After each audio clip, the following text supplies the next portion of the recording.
You're not lying, but you're not telling the truth either. What would change in your relationships if you actually shared what you were thinking or feeling? What would change in your life if you actually told the truth, not just to other people, but to yourself? The women I work with, they're not liars, but they stay silent. And when we hold back our truth from the people in our lives, it actually is deceptive. It keeps the true us out of the relationship, and the other people don't actually know who we are. Your silence can be just as painful as if you outright lied to someone. Your voice is an energetic transmission of who you are. The sound of your voice matters. And it's not just about words, right? It carries frequency for everything around you. Every time you speak your truth, you put your essence, your unique energetic imprint out into the world. But when you stay silent, when you hold yourself back, when you say, I'm fine, when you're not, that frequency of yours, your medicine that's here to go into the world, becomes distorted and people can't read you clearly. And then your nervous system starts to shut down and freak out because you're not showing up in your authenticity. When you hold back your voice, you shut down your throat. You also shut down your womb, because your womb, right, is directly connected to your voice. And the more shut down we are in our voice, the more shut down we are as women to our creative power in our womb space. The more shut down you are in your voice, the more shut down you are into experiencing pleasure in your life. When you shut down your voice, you dissociate, because the feeling of your voice is actually signaling to your nervous system again that I'm safe. Silence. This is where we go and back into the nervous system video. If you want to go back and watch it, I'll link it below. Silence is actually a sign that I'm going to go into a freeze response. And so you're walking around the world not feeling safe. Your voice is a direct line from your womb space, which is your creative power, your heart, which is how you love and connect with people, and your spirit, your soul, your inner guidance. And when you cut yourself off from your voice, when you don't allow this beautiful frequency out into the world, love becomes something that is not fully authentic. And this is why we are all so desperate for real, true love, whether that's with friends or with a husband or a partner. It's because we're not showing up fully as us. This voice of yours is needed in all of your relationships.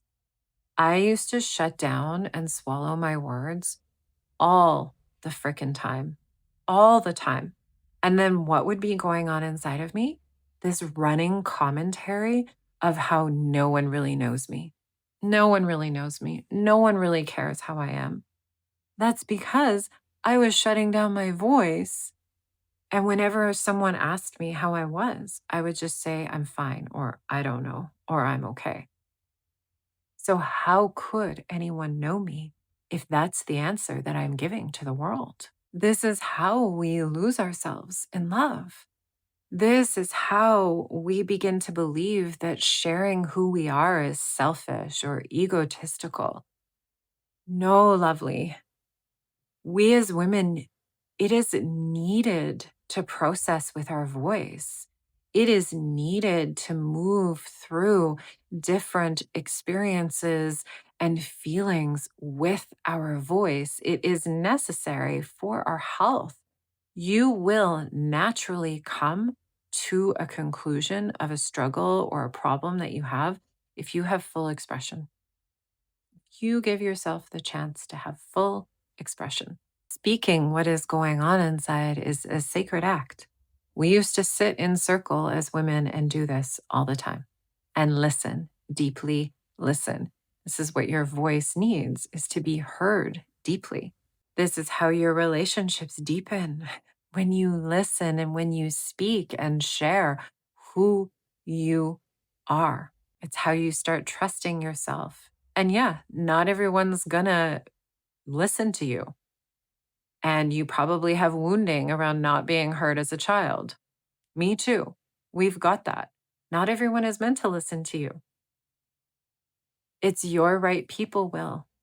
Your right people will want to hear you and know you through your voice. When you use your voice from this authentic place, when it comes from a place from your heart and womb space, and it is spoken with love, when it is spoken with clarity, it becomes medicine for your relationships. It actually changes your relationships when you can speak from that authentic place. So, if it's hard for you to use your voice, if saying I'm fine is a default for you, or I don't know what to say, what is going on is your throat center, your actual physical throat needs some warming up. It needs to be reminded that it's actually okay.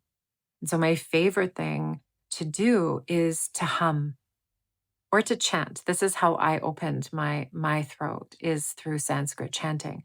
You don't have to chant in Sanskrit. All you got to do is hum. Hum, hum, hum, like a or om. I created a playlist, a Spotify playlist with my favorite songs to tone to, and I'll drop it below for you as well. And you can just start walking around and humming or singing with these songs, and it will start to warm this up, because if your throat's been shut down for a while, that will make it more difficult to speak.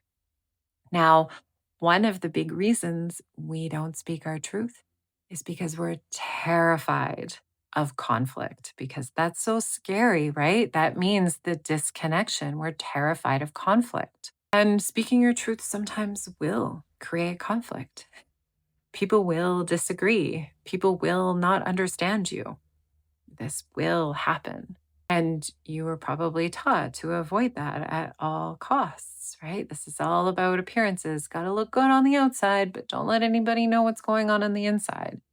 But this is what we're going to explore next, is how conflict is actually energy that needs to move between you and another person. It's actually really important. Not that there's something wrong, but it's a portal into deeper intimacy. So go watch the next video. Conflict isn't chaos, it's a portal to real connection.